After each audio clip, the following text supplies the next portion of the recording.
প্রজাপতিকে কখনো বৃষ্টিতে উড়তে দেখেছ?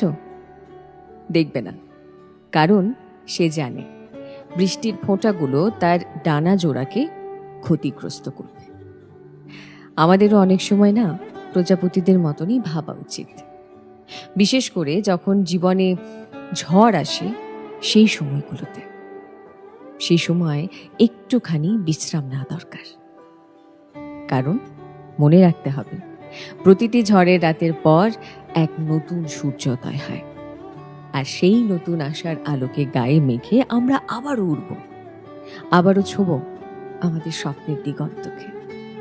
শুধুমাত্র ততটুকু সময় পর্যন্ত এই গোটা প্রক্রিয়ার ওপর বিশ্বাস রাখতে হয়।